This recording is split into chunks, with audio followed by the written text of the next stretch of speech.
para may idea kayo. Yan na siya. Diba? Tingnan nyo kung gaano kakapal yung jelly niya. Bawas na nga yung jelly niya eh. Tingnan nyo mga kaprom, diba? Tapos ipibilop nyo lang dito.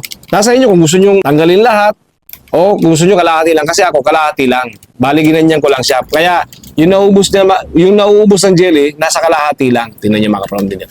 Pero pwede nyo rin namang ubusin at tanggalin lahat yung takip na to na foil. Diba? Pero para tipid kayo, kalahati lang. Tatanong ninyo kung gaano katagal maubos. Itong barberya ko, mga 2 buwan bago siya maubos.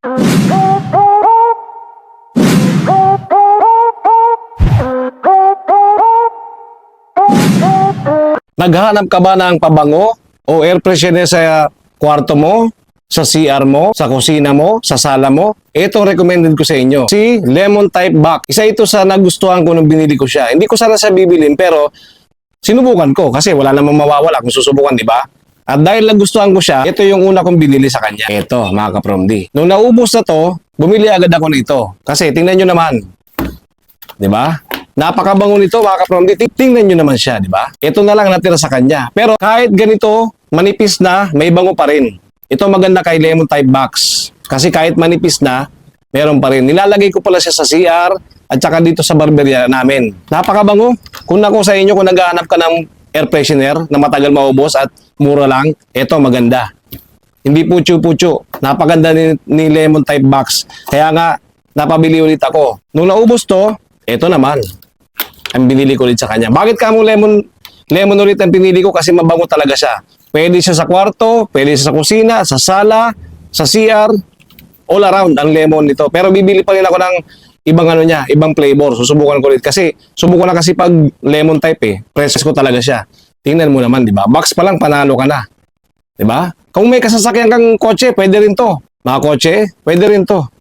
Ang maganda sa kanya kasi meron din siyang kasamang pandikit. Yan, ididikit niyo siya dito sa likod para hindi siya umalog. Ako kasi pinapatong ko to sa ibabaw ng aking salamin. Tingnan mo naman, di ba? Tingnan nyo kung gaano kakapal yung likod. Buksan natin siya. Ito, nagamit ko na rin. Siyempre, dinemo ko lang para may idea kayo, di ba? Ito, tinanggal natin to para may idea kayo. Yan na siya. Di ba? Tingnan nyo kung gaano kakapal yung jelly niya. Bawas na nga yung jelly niya, eh. Tingnan yung mga from deal, di ba? Tapos, ipibilop nyo lang dito. Nasa inyo kung gusto nyo tanggalin lahat o kung gusto nyo kalahati lang. Kasi ako, kalahati lang. Bali, ginanyan ko lang siya. Kaya, yung nauubos ng jelly, nasa kalahati lang. Tingnan nyo mga from deal. Pero pwede nyo rin namang ubusin at tanggalin lahat yung takip na to na foil. Diba? Pero para tipid kayo, kalahati lang. Tatanong ninyo kung gaano katagal maubos. Itong barberya ko, mga 2 buwan bago siya maubos. Ito nga, di ba? Nakita nyo naman, meron pa. Di ba? 2 buwan. Tipid na kayo. Kasi yung unang kong binibili, nako, madaling maubos. Mahal pa. Dito ka na, kay Lemon Type Box. Lemon Type Box. Ayan. Di ba? Solid to. Tipid na, mabango pa. Una ko sa iyo, bibili ako ng marami nito. Pwede sa CR, sa kusina, sa kwarto. Nako, mag-aamoy pang mayaman ang kwarto mo nito. O lalo kotse mo. Sa susunod, bibili pa rin ako ng mga ibang flavor nito. Saan ka pa? Dito ka na. Lemon Type Box. Recommended ko.